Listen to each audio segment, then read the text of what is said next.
welcome to Overtime Hockey Talk. My name is Mark Paul. Justin Baker, my co-host, and I are talking everything trade rumors and the most latest news in the National Hockey League. It's been a little bit. Justin, I mean, everyone's dying to know, how was your honeymoon in Paris? Oh my gosh, it was great, man. I just can't complain.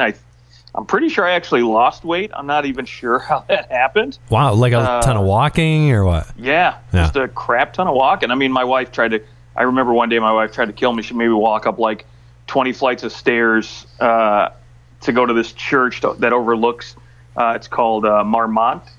Okay. Overlooks like the entire city of Paris. You can basically see everything from above this giant hilltop, but getting there's like no way because the streets are so narrow. It's like those old school Italian streets where like you only have like one car length, and so no buses or the metro doesn't go up there. So it was just a ton of walking, and but yeah, food was great. Had a little honeymooning with my wife, so can't complain about that, or at least that's what we were calling it.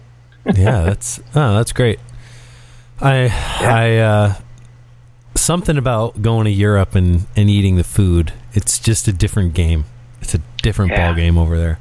You know what was crazy though? So speaking of food, not to cut you off, but so no joke, we get to Paris, and the first thing we did, we had to basically convert our COVID cards into what's called a health pass over there in France, right? Okay. And basically it's just like an app that you get a piece of paper, you pay them $30, you get a piece of paper that says you're vaccinated, and it's got a QR code that basically you put on an app. And now every time we went into any restaurant, they always asked you first before you walk in, they said, health pass. And so they'd take their tablets out or phone and scan your health pass, and you'd go sit down and get a table. Well, what was so weird to me is they want everybody to be safe and, all these COVID measures, but then literally the tables, I'm not even kidding you, were like, I had 4 inches of elbow room between each table, everybody masked off just with eating. I'm like, what is the freaking point if you're putting everybody so damn close together? And in France too, like the thing is you're supposed to take your time and eat and, hang out for a couple hours. Yeah, that's always the vibe. Yeah, so like, what the F? I'm sitting next to this guy for a couple hours with no mask on. Like, why did you even bother to ask me if I have a health pass? Because I'm sure there's so many people in there that, have fake ones or just, and then you could also get a health pass by just testing weekly and not being vaccinated. So, who the frick knows? It seemed kind of pointless to me, honestly, all those measures. And then they put you 2 inches away from somebody right next to you for a couple hours, but whatever. Food was great. That's all I can say. Hey, there you go. That's what matters. Yeah. Yeah. If you're gonna travel in these times, you're just gonna deal with the crap. But good. I'm glad the food was still good. That's what mattered. It would have been horrible to go to France and be like, yeah, actually the food was garbage because they, less workers or something. But that's good. I'm glad you guys had a good time. And well, I missed you. My gosh. Well, yeah, I missed you too. But yeah, it was. I feel like that whole Christmas time just flew by. I don't even know. It seems like it was so long ago, but it was like 2 weeks ago. I know, right? But it feels like several months ago. I don't know why. It just kind of clumped together. But it was fun. We had a good time. Lots of family time and, lots of hanging out. Yeah, it was good. Well, in the National Hockey League, there has been, we went quite a bit of time without any games at all, and I mean, there's still some teams that are barely playing at all, and we're still seeing a lot of postponed games. That's kind of starting to come to an end, but now we're to this point where we're rapidly approaching trade deadline. I don't know if they're going to move trade deadline. With the way that several teams have a lot of games to make up, will that make any difference? Like it'll be interesting in terms of, the percentage left on a player's deal. What happens if a player has played, let's just throw out 60 games, but the team that he's coming to has only played 50? Because your salary is broken up into like an 82 game schedule. And, in those time, like that's kind of how it's broken down. So how does that player might potentially somebody who gets traded could play an extra 10 games or an extra 5 or whatever. For sure, I think you're going to see maybe a couple guys. Well, with COVID, I guess it's, everyone's going to eventually, seems like, going to test positive at some point and have to take a game or two off. But I would bet that at the end of the season, we're going to see some players who have played 84 games, maybe 85. I wonder if they get extra money for that or what happens. I don't know. Good question. Just a random thought. But there is plenty of going on in terms of the trade rumors.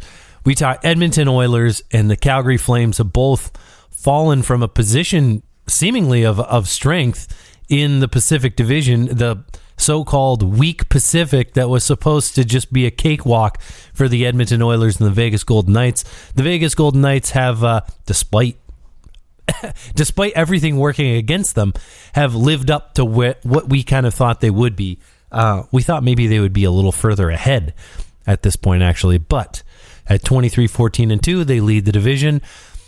Then it's Anaheim, Los Angeles, and my God, the San Jose Sharks, who I don't think that's going to hold. Calgary is 1 point behind with 4 games in hand, so that's a pretty big. The 4 games in hand, you're thinking they're going to get at least probably 2 points out of that. So, but you got to win the games. But Edmonton has fallen out of a playoff spot. They were first place in that division, and not to mention you've got Vancouver, who are 8-1-1 in their last 10, rolling since Bruce Boudreau took over. And, I mean, the only weak team in that division at this point is the Seattle Kraken, who are just god-awful. They're so bad.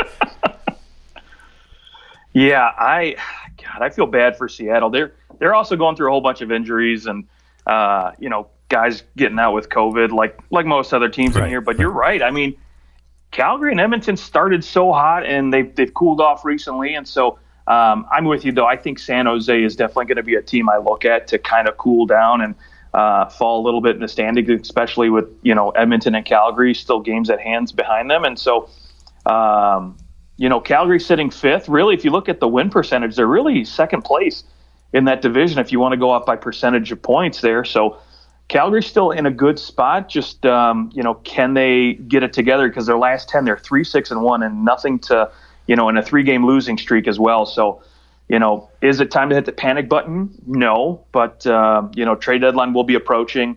There'll be some games made up here with the Olympic break coming soon and All-Star weekend. So we'll see what happens. Yeah. With all the craziness that has come about in Canada, you could kind of probably point a little to that like it's just been so weird for some of those Canadian teams having all of these games postponed. You're going a week between games. I mean, there are some we kind of get maybe why right now it seems like Edmonton, Calgary, Montreal, Ottawa, the Leafs are an exception, but they're also very good. Those 4 teams in particular have in Canada have struggled, and I wonder if it has to do with the extra COVID protocol stuff happening again and the frustrations with that and just the time away, and it has to play a factor. One thing with Calgary, now, I look at Calgary, I look at Edmonton, and of course Edmonton downed Connor McDavid. I mean, everything's built around a guy more so than any other team in the National Hockey League. Connor McDavid's out. The Oilers are in trouble. And that's just a fact.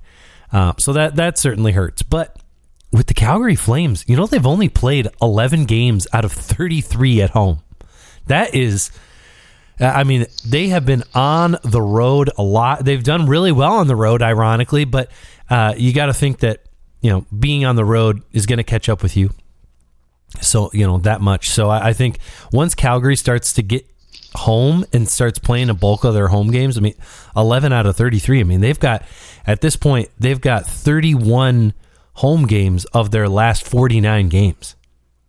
They're going to be pretty well at home a lot, and you got to think that is going to be a pretty good advantage for them. They're also, a plus 21 in goal differential. Like, this is a team that looks like they'll be okay. They'll be in the playoff picture. 6 games in hand on Anaheim and 5 points back. Like it looks pretty good that they'll be a playoff team at very minimum. The Edmonton Oilers, though, the way they're kind of trending, it's and it's their goaltending, and I think that's where we need to start with some of these trade rumors, because that might be the most important. In terms of teams that were supposed to be contenders, that's the most important move. The Oilers need a goaltender, and frankly, no one else can score outside of Draisaitl or McDavid, and that's why Evander Kane is being pumped so hard to go to the Edmonton Oilers. For a minute, it looked like it was a done deal, and now it's, I guess, people are still doing their due diligence and sitting back and waiting, and maybe he's talking to other teams, just figuring out what his best move is. But my God, on a 1-year deal, what we have 3 months left of the regular season, why in God's name wouldn't you sign with the Edmonton Oilers? Like, you can go and play on McDavid's wing for the rest of the year, end up with over a point per game, and you're going to go somewhere and you're just going to get paid again because teams are desperate. Even though you're a freaking asshole, you're probably the worst person like to have in a locker room. The Oilers are desperate. Yeah, and that's where you're going to need.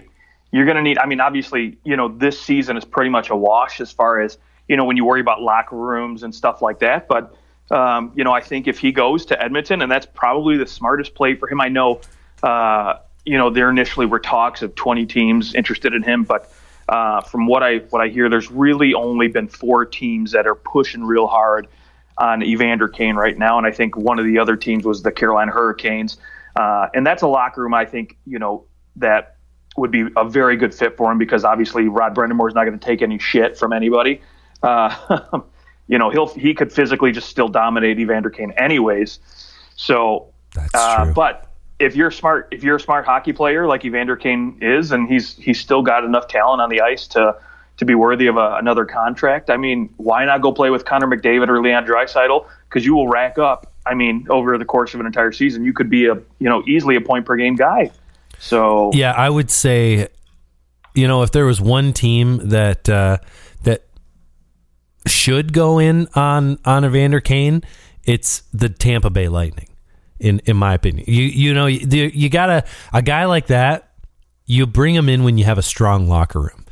Yes. With the Edmonton Oilers, it's purely we can't score, we need someone. He's going to come into that locker room. Things will probably be fine. Like, it's only 3 months, so things will probably be okay. When you get that second chance and the honeymoon is on, things will be okay for those 3 months, and then you can leave, and you can figure out things long term. But he's not somebody that I would want around long term on my team.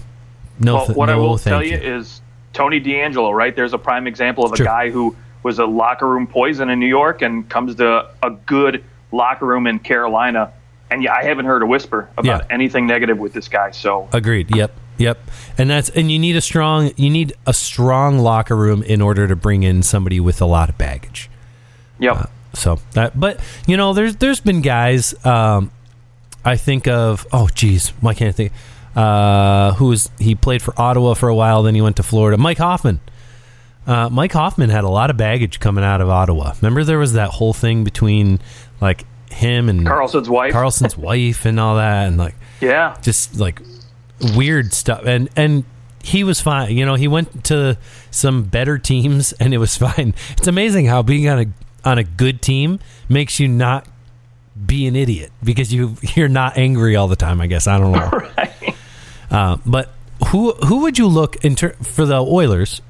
Who are we looking at to come in and play goal? Because as I look around the league, Mike Smith is out. They just recalled a goaltender from the American Hockey League.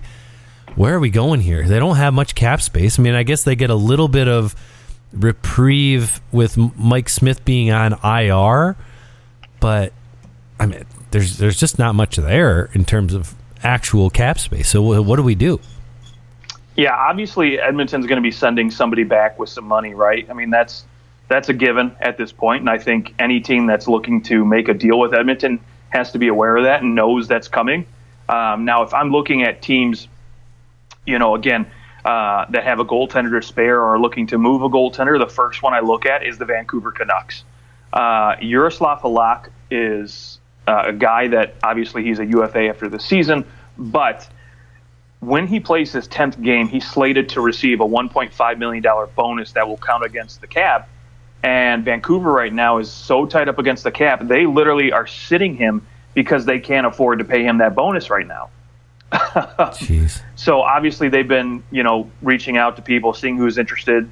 This guy is still a good goaltender. He's put up some good numbers, and at 36, I think he's still very capable of being a good 1B goaltender on any team. And who knows, maybe, when Smith comes back, maybe they can, trade games down the stretch here and still keep him pretty fresh. And I still think, either one of those guys, when healthy, are still capable of going in and being capable playoff goaltenders. Now, are they still guys that can steal a playoff series? No, in my opinion. But I still think they're good enough to win you games. And that's what you want. And that's what you haven't really got out of, what you've had in Edmonton so far. Well, Koskinen's actually played pretty well. I mean, he's been okay. He was pretty good when Smith went out initially, but he's kind of reverted back to his old self where, like, he's gone in stretches where sometimes I watch him and I'm like, what the f*** is wrong with you? And then other times I'm like, okay, this guy's a decent goaltender, because I can't remember who it was against, but I just watched Koskinen's positioning, and it is some of the worst positioning I've seen. Like, and maybe it was just that one particular game, but I just remember sitting there,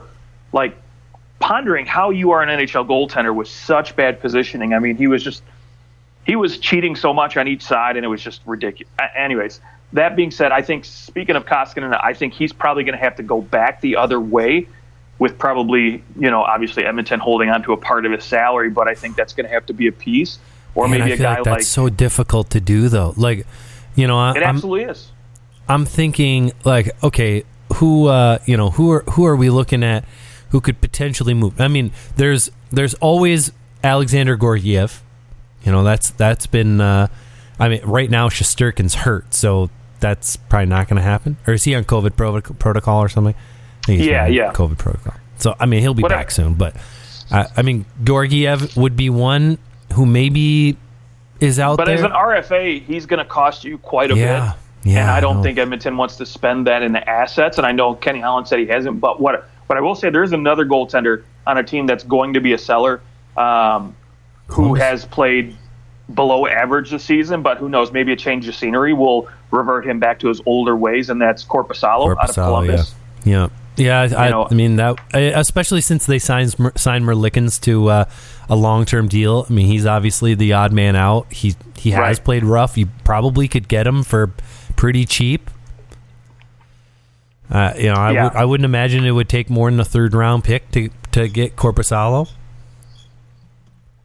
Yeah, I mean, again, that's those are really the two best options in my opinion. If you're Edmonton, I don't see anything as far as an upgrade being available. Now, I would say Craig Anderson. I was thinking about throwing him in the mix, but he's month to month at this point, so who knows when he's coming back. And I think if you're Edmonton, you want to pull the trigger sooner rather than later, just because, again, I think Calgary's going to start to pull away from you. Well, and do you really want to have Mike Smith and Craig Anderson? Like, you've got Father Time and Father Time's slightly younger brother, who is an Irish twin. Like, they are not far apart from each other. Just to throw out some other options that might come very cheap, but could play, could just be a decent fill-in. Anton Forsberg in Ottawa. He's been actually pretty decent for Ottawa. Almost a 9. I think he's at like 9.08 save percentage. So he's played pretty well for a team that is not very good at all. But there's. I think originally we were thinking that, well, maybe the Kings will offload Jonathan Quick with Cal Peterson playing so well, and the Kings probably aren't going to make the playoffs. But shoot, now the Kings are in a position to potentially make the playoffs. That's not going to happen. Right. And the other thing is that even teams that are going to likely miss the playoffs for a third round pick, like for just bare bones assets. I mean, not that a third round pick's nothing, But your chances of a third round pick turning into an NHL player who makes any impact is what, like 15-20%. So it's very minimal. Yeah. So the other side of the coin is, well, everyone's getting out with COVID protocol. Like at some point now, I know that once players test positive, now they don't have to test again for 3 months. So once your goalie's tested positive and has been out, at this point, you're basically good for the rest of the season. Not playoffs notwithstanding, but if we're talking teams that are sellers, that's not that important. But I'm just thinking, do these teams look at it and go, I mean, we might need that other goalie, even just to like get through and not look like complete garbage. Like we don't want to pull up our fifth string, like, and injuries happen all the time, and teams are starting to really rely on two goaltenders. That second goalie usually plays between 25, 35 games a season. So I think that it's going to be maybe more difficult to squeeze a goalie away from a team just for bare bones assets. Like maybe those teams hold on to those guys because they want to be assured that they're going to have an NHL caliber roster if their number one goalie goes down with injury or due to COVID. Yeah, I mean, I could see that for teams that are in contention for a playoff hunt, because obviously, if you have to go to your third string and you're fighting for a playoff spot, not ideal, right? So, but obviously there's teams that are going to be sellers and clearly out of the mix, and those are the teams that I would look to poach. And, Halak's a different story, but a guy like, Korpisalo or Anton Forsberg might be an easier grab than maybe we think.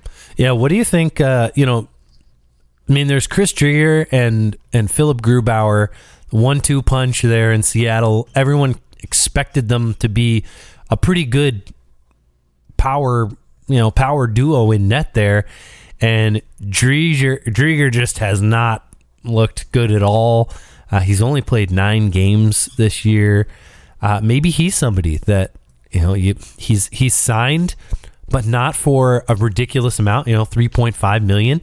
And if you're willing to give up assets, if Edmonton's willing to deal, they are basically came out and said, we're not giving up not basically, they did.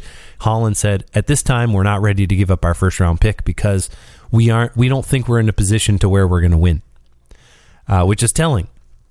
But, maybe if they're willing to take on Koskinen's contract, flip for Driedger, and, you give up a third round pick or something like that, a second round pick. I don't even know if they have they have a second round pick, not a third round pick for this upcoming draft. Obviously they've got some in the future, but I don't know. I haven't heard anything about Driedger, but he seems to me to be somebody that you could offload, and some of these teams that need more cost control, he would be a pretty good option, especially, $3.5 million for a backup goalie is a lot. No, absolutely. I think, that's definitely a little bit of money for a backup goaltender, but I think, this season is kind of a wash for Seattle. I think they didn't expect to do very good. I think they were expecting to be towards the bottom. They're still building, but they've got 2 goaltenders locked up for a couple more years after this. And I think basically what they're going to do is really reevaluate in the offseason. They're not going to get, in my opinion, they're not going to get a ton of, they're not going to get a big return for a guy like Chris Driedger right now, just because, again, I think, he's played okay this year given the team in front of him, but he hasn't played great like he has in Florida the last couple seasons. And since you've got a couple more years left at 3.5, do you want to take a chance on a guy, and get stuck with, paying a backup $3.5 million if it doesn't pan out, next year? So, teams will be a little bit more cautious. And I think, Seattle, again, wants to kind of hold on to the assets they do have right now. I really, honestly, they're going to look to move a lot of UFAs and hold on to the guys they have signed, really, in my opinion. And so, Mark Giordano, again, is a name that's definitely going to be moved. Carl Jarnkrok, those guys will be on their way out, but I think goaltending is going to be there to stay. Yeah, Mark Giordano is probably the biggest defenseman who potentially could get moved. Him and John Klingberg has been out there because, of course, the news came out about a week ago that he had requested a trade, even though he went back and he said, well, that's not really true. I didn't really request a trade. He basically said, if you're not going to sign me to an extension, then I would like to move on, which is totally fair. I mean, that is definitely a very different thing than going, I want to be traded. Right. Which so it got, it got reported. I think it was Dave Pagnotta. Yeah, he reported that he asked for a trade. Now, not wrong, but also missing some context. So, John Klingberg wants to stay in Dallas. Do they want to sign him for 8 years? Like eight times 8? I don't know, because he's kind of taken a big step backwards.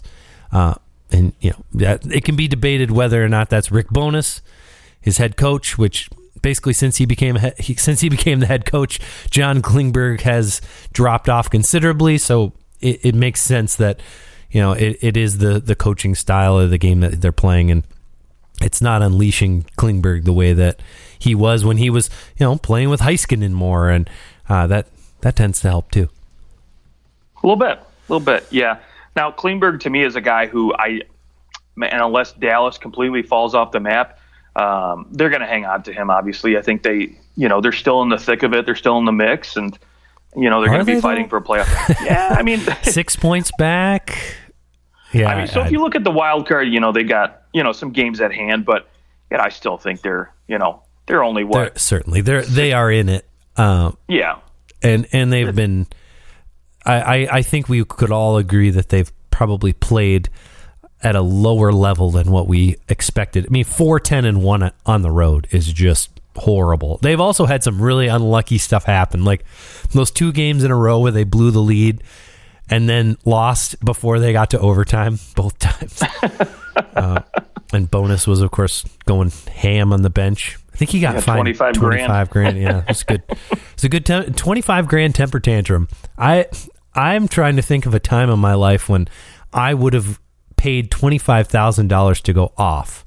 I can't think of one time where something made me so mad that I would give $25,000 to smash a stick. Yep. No. Okay. Well, Mark Giordano, where do you think he's going? Because he's definitely going. I think he's definitely going, right? Oh, without a doubt. Right. I think when you look at defensemen on the block, really the big name is Jacob Chychrun, and then I think it is Mark Giordano after that. When you look at defensemen, right? Very different teams are going to be probably going after Chychrun that would be going after Giordano, because Chychrun obviously signed to a long-term deal. He's young. He's going to cost a bunch. He'll probably, it won't cost as much as what Erik Karlsson fetched for the Ottawa Senators, but my expectation would be that it would be something similar, like 2 first-round picks and plus. Sure. Yeah, and plus. I mean, he is a good prospect. He's a quality defenseman. I mean, he's really come into his own this year. But for Gio, obviously, he's a rental situation. And to me, I look at one team that seems to be in the mix of every superstar player or every big name player that's on the block at every trade deadline, and that's the Boston Bruins, right? I think he's going to be a good fit in a team like that because he can provide top 4 minutes. He can move the puck still very, very well. Obviously, they brought in Tuukka Rask finally for a $1 million 1-year deal.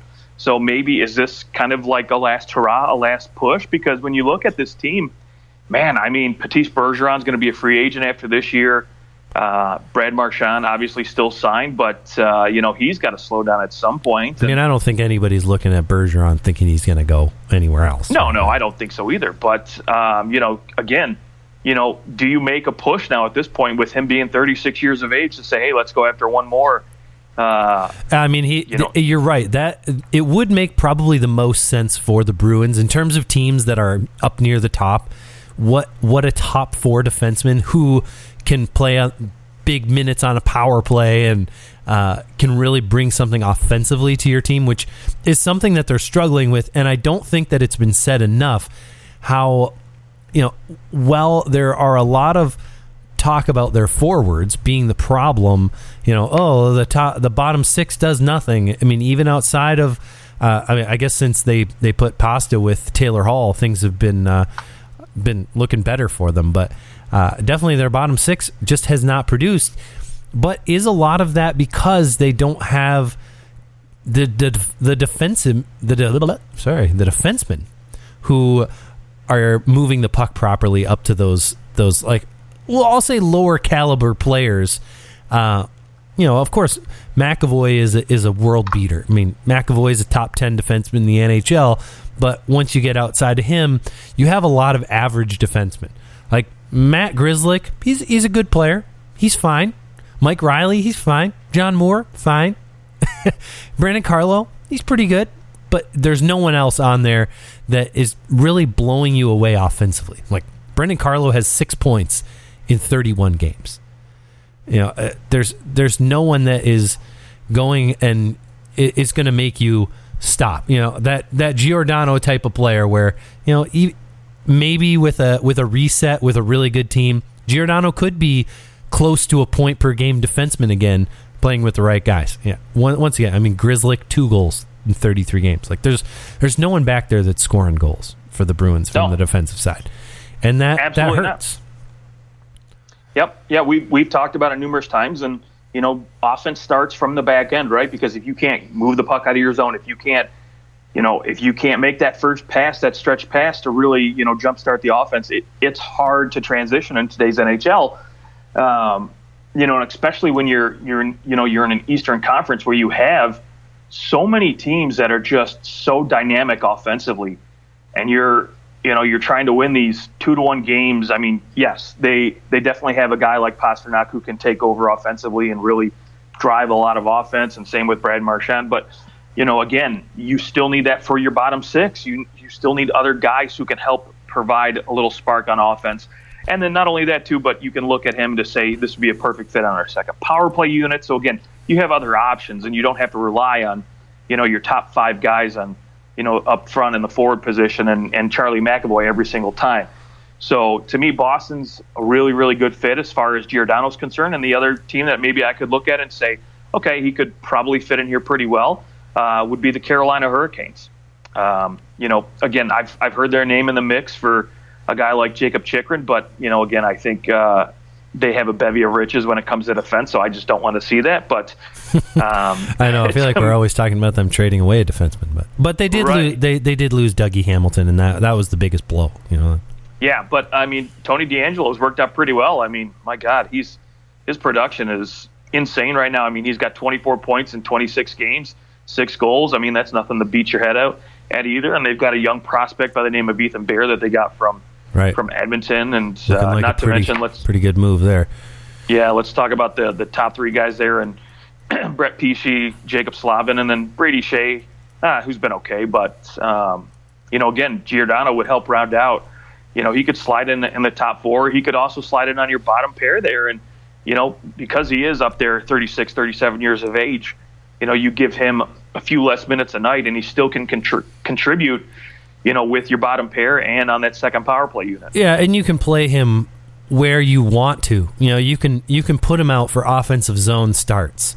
He's definitely not going to be your deep in the defensive zone late in the game kind of guy anymore. That's just not Giordano. Right. But if you can set him up, put him in the offensive zone, he absolutely can still make that nice pass and make good decisions in the offensive zone. And that's not that Carolina really needs that. Carolina's ridiculous. They've been phenomenal. I mean, a plus 42 goal differential, by far the tops in the league. They've been fantastic. Who was I going to point to?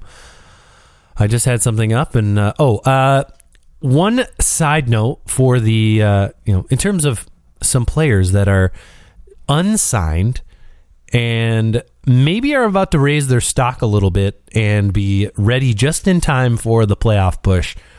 Devin Dubnyk and Eric Staal both are likely going to be on Canada's Olympic team. And Eric Stahl just signed with the Iowa Wild so that he can get ready and prepare for his role on the Olympic team. And Devin Dubnik's been playing with the Charlotte Checkers. And, I mean, Devin Dubnyk to me is somebody who, as a backup, could definitely probably go in and do something for a team. Maybe the Edmonton Oilers. Go back to Edmonton and get a little... if there's still injuries going on there after the Olympics, if they still haven't solved their problems, maybe Dubnyk's interested in going there. He's from Calgary, so it's not too far from where his family's from. I mean, that would be a fun homecoming. But Eric Stahl in particular, who I think still has something to offer. He played really well for Montreal in the playoffs, and when he played.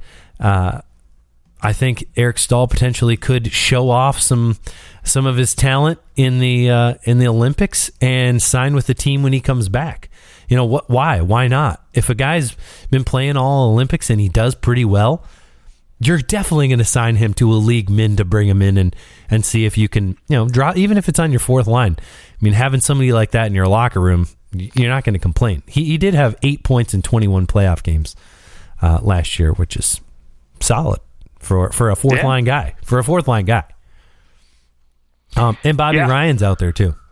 Another name. Right, Ryan. I haven't heard anything about. I don't think he's playing on Team USA. Oh, he's going to. Yeah. Oh, he is. Yep. That's what I've been hearing. He's definitely thrown his name in the hat for sure. I think what I've heard anyway. I think I saw they just. They just announced it. I think they said they were. Maybe I'm wrong. Well, listen. Team USA doesn't have a lot of big name talent. They did name it. They did name him, and he is not on the roster. He is not. No. Okay. Yeah. Matty Beniers. He was the Seattle second overall pick. He's on the team. Brendan Brisson from Michigan. He was Vegas's pick. So a couple Michigan players. Couple Minnesota guys, like basically all a bunch of hockey or college guys, and then a few guys playing in the KHL. Nick Shore, you're probably familiar with. Andy Miele. I mean, Matthew Nyes. Not a ton of big name guys, but I guess Benier being the biggest one. So no Bobby Ryan on Team USA. Wow. Okay. Well, there you go. Too slow, perhaps. Because it is on the big ice, right? Isn't it? Oh, yeah. Definitely on the big ice. So, yeah, that could be. Oh, no. I think they might have changed that. Maybe. I honestly can't remember from the last Olympics. I did not. I mean, I'll be honest with you. I did not watch much of it. No, the last one was bad. Oh, gosh. Yeah, that was rough to watch. I mean, but what I will say is I'm interested in, like, a lot of these college kids, right? Especially with Michigan. They're ranked number 3 in the country right now. And they're looking to push for a national championship with guys like Owen Powers, Matty Beniers, all this top talent on Michigan's team. Do these guys want to do they want to remove themselves from their college team to go play in the Olympics? And I would have to say, yeah, probably, because how often do you get a chance, and who knows what the future is going to hold for these guys? Now, I do think a lot of them are going to be exceptional talents, but especially maybe a guy like. Maybe some guys on Team Canada where it's definitely going to be very, very hard to get onto in the future. So if NHL players do return eventually. So, hey, I think that, if it was me, I would take the chance, but who knows? Yeah, we'll see. We'll see if it has any impact on some of these guys signing with teams when they get back. It could. Yeah. I mean, it's going to be, I'm thinking, am I going to be watching a Leafs game, or am I going to watch Team Canada play in a round robin? I'm probably going to watch it. I'll probably watch them both. But, I guess they'll also be at a weird time. That is the one good thing, is that those games are going to be on at, 7 a.m., 8 a.m.? Yep. They'll be on at weird, maybe in the afternoon or something. I don't know. Or really late in the early butt crack hours in the morning. So I'll have to stream them again, later on in the day on Peacock or one of those streaming services. So at that point, I'm just watching highlights. I'm not interested unless the NHL players are there. That's just me. And that might be short-sighted. It's not that there can't be good hockey games, and not that good hockey isn't played outside the NHL, but in this tournament, I mean, the Russians are going to bring it. They're going to have a good team because they have a professional league that they're going to send their guys, and that's probably going to be a big advantage. So we'll see, but but they're going to be without two of their backup goaltenders from the last Olympics, which Shesterkin and Sorokin going to be over here. So. True. Yep. And they were a big part. Any other team you want to dive into right now? Yeah, I guess so. When I look at when we've been talking about trades here, talking about teams making a push, and one team I look at in particular that I would like to get your thoughts on to see. Again, they've never really been, in my opinion, a big trade deadline team, but again, it could change this year because they're projected to have $54 million in deadline cap space, so they could make a move or two to bring in a big name player, like a Giordano, because they can afford to absorb that $6 million, cap hit at the deadline. But that's the Nashville Predators, right? This is a team that's playing way above expectations, in my opinion, right now at the top of that division.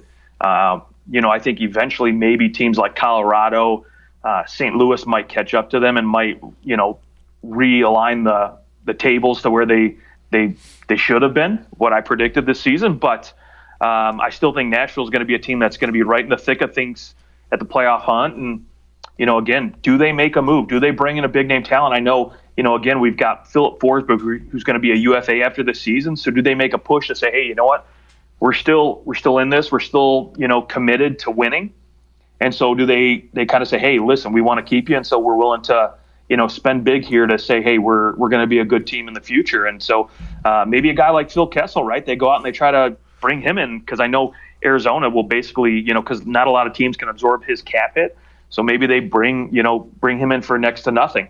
That would be, that would be I don't think he's going to cost next to nothing because I think that Arizona, what you would likely see outside of a Nashville situation where they do have a lot of cap space, I think what you would see is Phil Kessel gets traded to the Ottawa Senators for 5 minutes, and then they scoop the other half, right? Like they do, his cap hits 6.8. So Arizona keeps 3.4, sends him. Ottawa holds a 1 point, or some team holds a 1.7 and gets a 5th round pick, and then he keeps on going to wherever he's going to end up, and then he's got a $1.7 million cap hit, and most teams could figure that out pretty easily. Sure. So, but the fact that it wouldn't cost you that extra pick to be able to have to do that's a big advantage. I mean, there's just less involved, so you don't need to get another team involved. You don't have to have another general manager chatting with you. I think that's ideal, and yeah, Phil Kessel, I think, would be a good fit in Nashville. A good fit in the sense that, does Nashville need an extra goal scorer? Sure. No, everyone could use an extra goal scorer.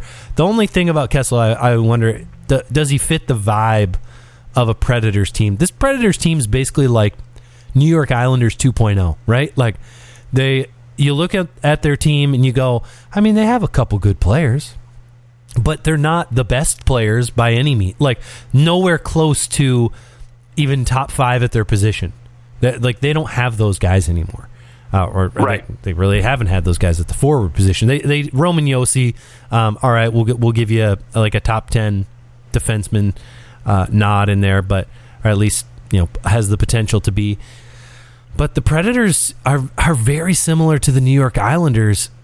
That they just kind of do it as a collective. They work their asses off, and they've been winning games, and they're getting great goaltending, and they have a great system. John Hines has put together a team that can forecheck well, just like he had in New Jersey when things were going well in New Jersey. They were a team that was relentless, and he's done that in Nashville. And so I don't know if Phil Kessel fits the vibe for that. I think that you probably need to go out and find players that are a little more gritty, a little more not gritty in like, they're not going to score goals, they're just going to play defense. But you need guys who are that quote unquote hardworking type of player. And I just don't know if Phil Kessel is that. No, I get it. I absolutely get it. And maybe you stay in Arizona, and now you look, down the center's position, and you say, Travis Boyd, right? Why don't you come over? I think he could be a guy that would definitely grind, be a good fit there. I'm thinking like Chris Tierney in Ottawa. He's a UFA at the end of the year, and I really like the way that he plays. I mean, he hasn't had the greatest year this year, but he can play center, and that's big. He can win you face-offs. I know Connor Brown's got an extra year in his deal, but Connor Brown would look good in a Nashville uniform.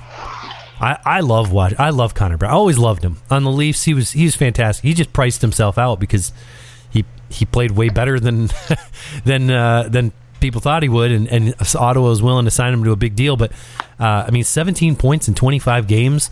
Connor Brown could fetch a nice deal for the Senators, and I don't think he's going to be in a position to really be good when the Senators get good. Like, he's the kind of guy who maybe has another 2 or 3 years left of decent production. So Connor Brown, he would be a good have if I'm the Predators. That's the kind of guy I'm targeting, like somebody who fits my mold of what I want. Okay, I love it. Yeah, I love Connor Brown, so I would totally be on board. I mean, if you're Nashville, if you can get him for a third-round pick and maybe something else, a third and fifth, enough. Maybe a second, especially with him being signed beyond this year. I could see if you were going to do a third-round pick, you'd probably have to give up a pretty reasonable prospect as well. Would you? Yeah. Would you go? What about like a? I know you just acquired him, but maybe like a. What do you think of Cody Glass? Is there any Cody Glass? Just seems to me to be somebody who's. He's playing well in the A. He's got 22 points in 27 games.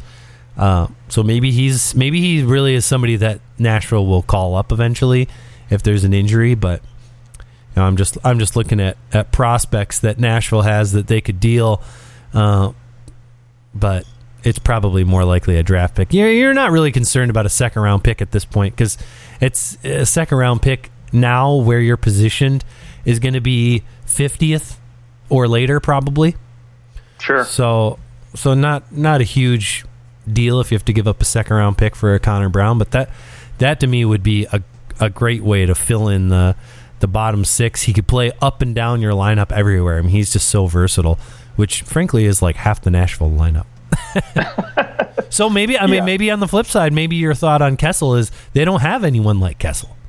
So maybe he would be a good fit because, you've got a bunch of guys who can play all up in the lineup. They don't have a guy who can just stand at the top of the circle and pick the corner.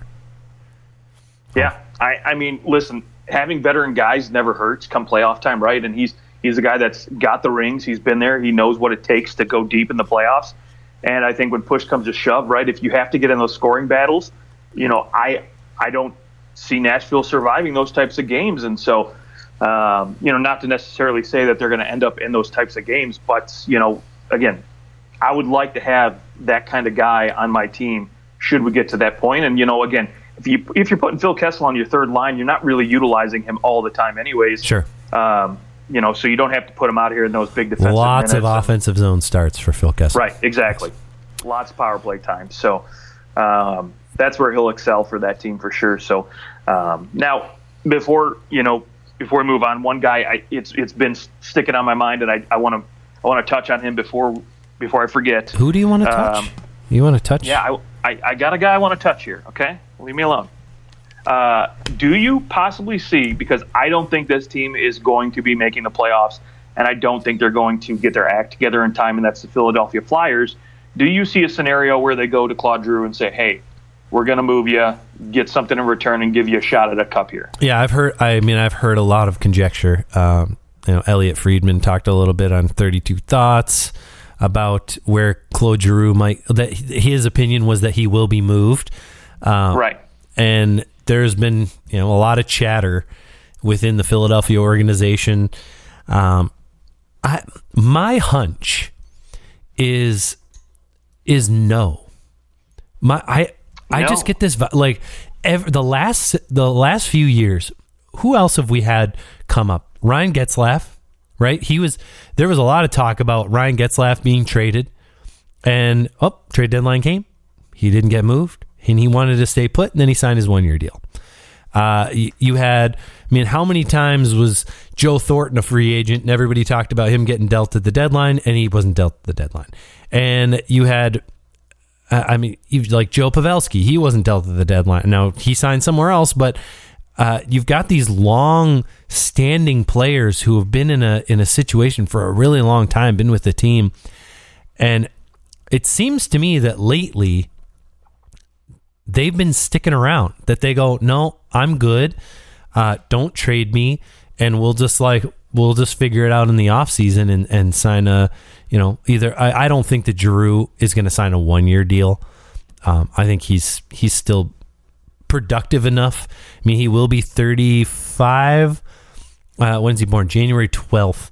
So, he just turned 34. So he's only 34. He could sign a 2-year deal or maybe even a 3-year deal. But my guess is that he'd want at least a 2-year deal in a new deal. He's still basically a point per game player. He's going to score 25 goals. He's going to end up with over 60 points again. I don't know why, if he's willing to stay in Philadelphia, why you wouldn't want to keep him in Philadelphia. Because he's just been there his whole entire career, and that just seems to be what players want to do, especially during all this craziness, right? Like, who wants to go and move during COVID? Like, if you can avoid it, to just say, no, like, I'm comfortable here. I've literally been here for 16 years. Why not stay? So I'm of the opinion that he's going to just say, I want to stay put. I want to help. I want to be a part of the solution. I think we're closer than we think. Okay. So here's my thought, and it's a pretty wild one, and it's one that we don't see, and one I'm just hoping that finally plays out at some point in my life. We see these guys, big deals, big name players. They're becoming UFAs, and they, obviously are on terrible teams, but they hang around, right? Because they've been there for a while. There's the loyalty factor. I think management and yes, absolutely. But I think management is going to go to Claude Giroux and say, you know what? Please waive your no movement clause. We are at the point where we need a big shakeup. We need to shake this team up tremendously, and we're not planning to re-sign you. We don't want to bring you back. We want you to go somewhere else. We want to start moving pieces. And I think they try to talk him into moving that way, right? They don't come out right and say, we don't want to sign you. But I think Philadelphia wants to try to move on from some of these veteran guys they've had. Obviously they traded Voracek in the offseason, bringing Cam Atkinson. Ristolainen. Right. And I think, again, maybe JVR gets moved in the offseason because he's on he's got 1 year left after this. And I think they're trying to make some moves and move some of this big money out, because I think they need the cap space to try to bring in different guys to, maybe get some picks back and start rebuilding the cupboards a little bit better than what they have. Maybe they make a play for, maybe they throw out an offer sheet for a guy like Brock Besser this offseason, maybe try to do something crazy like that. But to me, or bring in a guy like Philip Forsberg, right? Because Nashville has been known to not pay out big money unless you're a centerman, right? With, barely any production to your history. So, I think right now is the perfect time to, for management Philly to say, hey, Claude Giroux, we'd like you to go somewhere else and take a shot at winning. And I think they, again, with his $8 million cap hit, I think you're going to see a scenario like you mentioned earlier where you have to move him between a couple teams. Yeah. And maybe, in my opinion, I would love to see this happen. I don't think it's going to happen, but I would love to see him end up in a place like Colorado, right? The Avs land a guy like Claude Giroux, put him on the wing, on your second line with Nazem Kadri, and oh my gosh, would that be fun to watch? Yeah, that would be. They do not have any cap space, Colorado. They have no cap space at all. So maybe you send a guy like Nichushkin back the other way, or maybe you convince them to take Eric Johnson, right? I don't know, but that's a long shot too. So again, how about we trade Claude Giroux to the Pittsburgh Penguins? Dude, would that be fun or what? I don't think that you could do that. I don't think he would waive it to go there. Although, I think him him and Crosby are friends. Oh, I'm sure after that, that old series at 2000. Right. Gosh, what was it? They're best buddies or whatever. Yeah, I'm sure they're friends now. For sure. I have heard I've heard the rumor that Claude Giroux eventually ends up in Ottawa. That would be where he would sign because that's where he's from.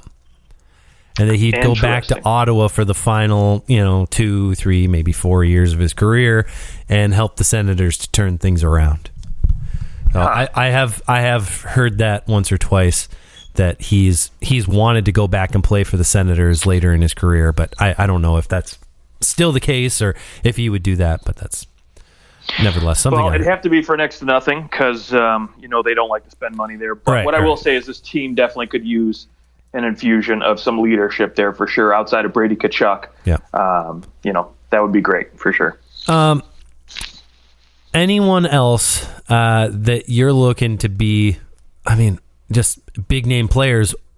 I wanted to throw one out in terms of goaltenders. We didn't touch on him, but Marc-Andre Fleury is absolutely going to get dealt by the Chicago Blackhawks. And how the Edmonton Oilers, outside of it's really his contract is going to be the thing that scares people away. He's obviously making $7 million, but you can turn that into 3.5 and then 1.75 pretty quickly. And I'm sure that the Chicago Blackhawks would be willing to take Mikko Koskinen back for in exchange, for the right deal. So, but I would think that, isn't it crazy that Marc-Andre Fleury was dealt for basically a bag of pucks and the rights to sign Chris Draper? Right. He was dealt for nothing. And I can't even remember the name of the goalie that he was dealt for. Basically just to say, we don't want to pay you anymore, so go away. And now, is there a chance that the Chicago Blackhawks get... I think they're getting it. If they're dealing Marc-Andre Fleury, there's no way they're just trading him for a 4th round pick. Not a chance. He's going to fetch a 2nd round pick. Maybe could he get a 1st round pick for a team that was desperate? With the Edmonton Oilers, I know they just said, we're not willing to deal our 1st round pick. But what if it made financial sense and they were able to make it work? Chicago eats half the deal. Okay, so if Chicago eats half the deal, that's 3.5 going the other way. And then Chicago also takes Mikko Koskinen, so that's 4.5. So now you are actually up $1 million, and now that leaves you some more space to go, what? You bring in Evander Kane, and then you still have a little bit of room to go and make some minor deals at the deadline and just shore up your bottom 6, whatever the case may be. Or your defense, whatever you want to do with that extra coin. That could be a reason. That to me, you're trading your 1st round pick not just for Marc-Andre Fleury, but for the cap relief to be able to go out and do more. Any chance? Yeah. Any chance that happens? Gosh. Maybe if the Oilers are really playing well, but still can't stop the puck. Yeah, I don't think the Oilers are going to target a guy like Marc-Andre Fleury because I do think ultimately the cap situation is going to be too difficult for them to finagle. I think with that large of a number, I think they're going to have to give up more assets than probably they would like to at this point, considering the fact that Kenny Holland and myself included do not have a lot of confidence that they're going to make the playoffs, right? So, I think they'd make the playoffs with Marc-Andre Fleury. To be honest, to be completely honest, he's 6 months removed from a Vezina Trophy season. Sure, no, I agree. I think with an Andre Fleury, they could be a wild card team for sure. Now, I guess maybe if you look past Edmonton, what other team might be interested in a guy like that? When I look at these playoff teams, who needs number 2 that's going to cost you that much, in terms of assets. It's kind of hard to say right now at this point. The only team I could really think of that I could see making a play on Marc-Andre would be the St. Louis Blues right now. Yeah, Binnington hasn't been the best. No, he's been okay and just okay, right? But if you're a team like St. Louis that's up there in the top of that division and you're looking to really make a a push in the playoffs. Who knows where Tarasenko might end up after this season. They might deal him at some point. And you've got obviously Parenko's contract kicking in next season. So now you've got 3 defensemen at 6.5 and Binghamton still signed at 6. So you don't have much cap space. Do you think there's any chance that Tarasenko is traded at the deadline? No, I don't think so. As long as the Blues are in the playoff picture, winning cures most problems. So I would agree. He stays there for sure. I've seen him on some lists of hey, here's the top 25 guys who might get traded, and I see him on there all the time. I'm like, I don't. Oh, for sure. Why not throw his name in there, right? Yeah. I just don't see it. Thomas Greiss, I know that his numbers haven't been great for the Red Wings. The Red Wings have been, they've been a Jekyll and Hyde kind of team. Occasionally they play really well, and they shut down Connor McDavid, but then other nights they look like a team that will probably finish towards the bottom of their division. Any chance does Thomas Greiss get dealt? He's a UFA. Maybe his numbers are like somebody who watches them a little bit more. You've probably seen Greiss play. How has he looked this year? Yeah, he's definitely looked, below average for sure. But I think, again, if a team's going to go out and make a move, Detroit eats half his cap hit at 3.6, and you send him over, and I think for a 5th round pick, I have no problem. A team maybe looking for some goaltending depth. Maybe they're close to the deadline, and you're dealing with injuries, COVID related or not. He's a guy that I would feel okay with being your backup. Sure, or even your third string guy, like just to have can't hurt. Like the Leafs last year traded for David Rittich, even though they didn't need him. But they didn't need him long term, but they ended up playing him 5 or 6 games because of injuries, and he just wasn't very good, anyways. But yeah, a team like Colorado, right? Bring him in, for next to nothing, and they definitely have their goaltending issues right now. I think so. Maybe Colorado is the Marc-Andre Fleury solution. Right? Maybe. Yeah. Well, let's just stick with the Red Wings to end the show. Nick Leddy, Danny DeKeyser, Mark Stahl, Nemesnikov, Sam Gagner. These are all guys that are UFAs. Who's going, and who do you think is going to stick around? And not all those guys are going to get traded. Yeah. Personally, I think Nick Leddy's going to go. I do think he's still a very capable top 4 defenseman. He can still move the puck very well. Unfortunate for him, he's been on a team that just defensively just doesn't have it. There's so many ups and downs with this team outside of Moritz Seider on defense that it's just, and Philip Hronek's been good, but outside of those 2 guys, really the defense hasn't been that great. And, again, they're giving up it seems like 45 shots a night. But, I think a team could still use a guy like Nick Leddy. I think there'll be a line of suitors who would love to add his veteran presence, his puck-moving abilities. Granted, he's not a right-handed shooter, but, I don't think that matters when you're looking for depth on defense. There's always teams willing to do that. Now, Mark Stahl's got a no-movement clause.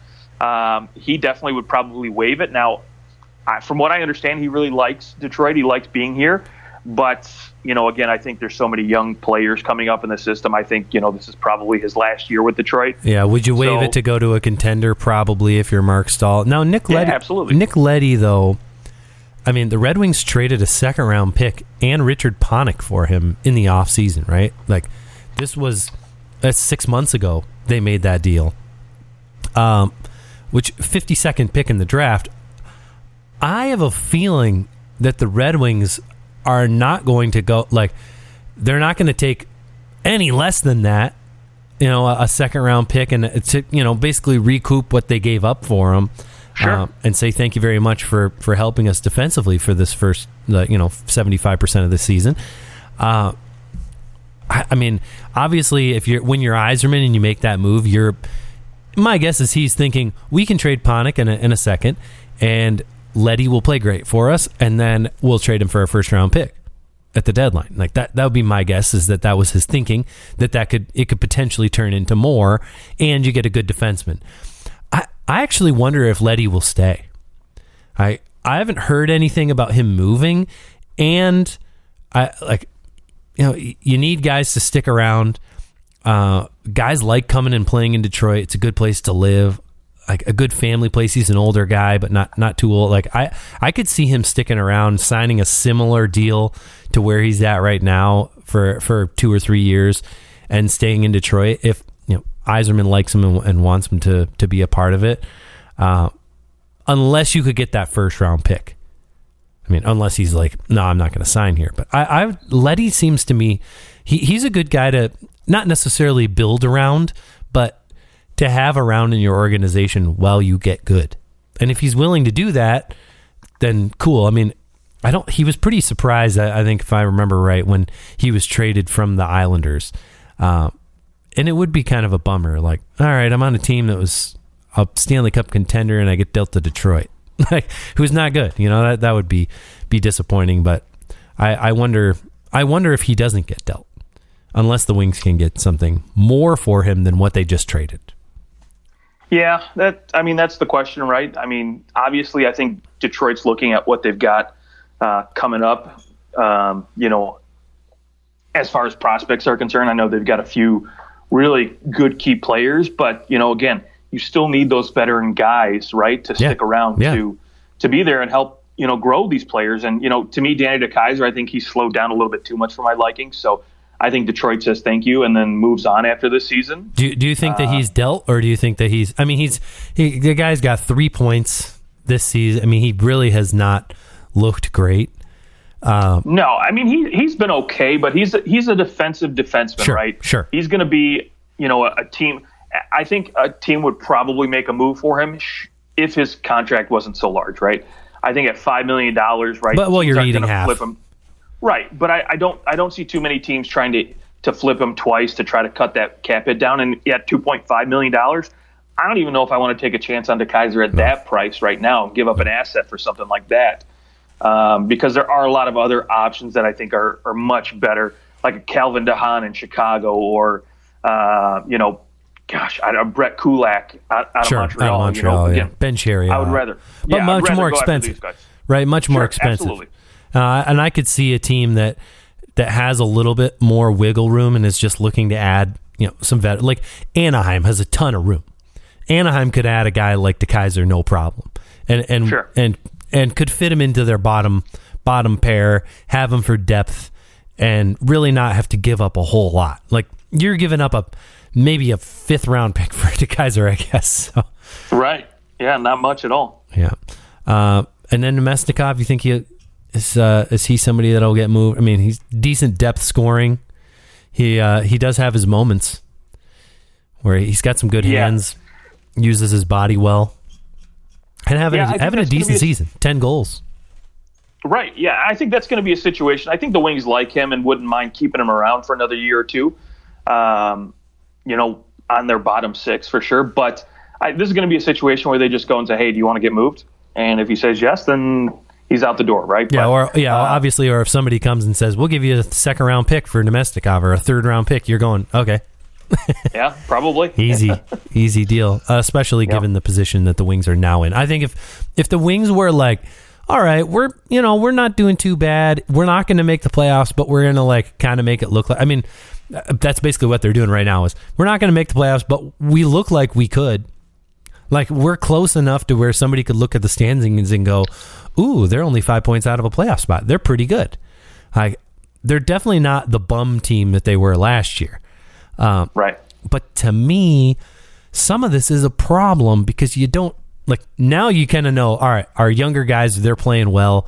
It's like, just bring up just get the rest of these younger guys a little more ice time, trade away some of these veterans, and then recoup next off season, and maybe fall in the standings a little bit, because you kind of don't want to be where the Wings are at in the standings, right outside the playoffs. You're getting like the 14th overall pick, and you can't win the lottery, and so, or you can't you can't move up enough to win the lottery, so you're kind of in that spot. And I suspect the Wings will fall. I think that Columbus, Philadelphia, probably New Jersey all jump them. And probably the Islanders will not. I mean, the Islanders have 9 games in hand on the Red Wings. Yeah. Oh, I think that the Red Wings are better than Montreal, Ottawa, and Buffalo. I think that they finish just above there, and maybe above one of these other teams. But I think that they're kind of coming back down to earth, and that will continue to happen. And that's a good thing because their development is still going on. Lucas Raymond's still playing really well. He's just not scoring at the clip that he was early on, and that happens to rookies.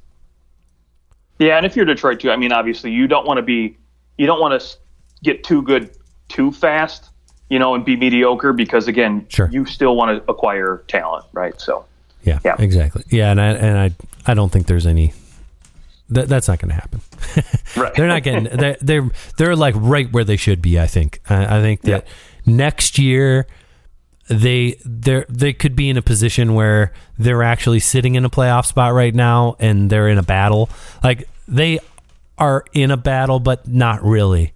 They're kind of in a pseudo position because of how many games they've played more than other teams, and their hot start and whatnot. So, but I think. Yeah, the nice thing is with $37 million to spend too, they could make a big splash. So yeah, and Detroit is a place where guys will come. So there's some big name players out there that they could scoop, and who knows? Maybe Evgeny Malkin comes to Detroit. No, oh boy, I don't think so. Johnny Gaudreau though. Johnny Gaudreau would be a nice fit in Detroit. Yeah, that would look nice, but I think, obviously Detroit needs a center here, but... don't we all? Yeah, don't we all? That's why I said Evgeny Malkin, and you shot me down. Goodness, I'm sorry. Maybe an offer sheet. Let's make an offer sheet. Tomas Hertl? Okay. Tomas Hertl will be a nice fit in Detroit. I don't think he would come there because I think he wants to win. Yeah, based on the comments I've heard from Hertl. Well, which, there's close out the show, there's one more guy who, he could go anywhere as long as the Sharks are in it. I don't think they're going to move him because I think if the Sharks can get into the playoffs, who knows? They've got some talented guys. They have a little bit of deadline cap space that they could work with. Now that Evander Kane's off the books, they could potentially, maybe the Sharks are like that sleeper team and they bring in somebody that we're not expecting. Oh well. Okay. We'll see. They're in a playoff spot right now. They are in a playoff spot. Did not expect that. Didn't expect the Sharks to be in that spot. And you know what they say about post-Thanksgiving? That when you're in the playoffs post-Thanksgiving, it's pretty darn hard to fall out. So, and very true. We'll see. All right. Well, that's our show. Find us on Twitter at OT Hockey Talk. And Justin, I hope you have a great rest of your night. And you too. And guys, we'll talk to you soon.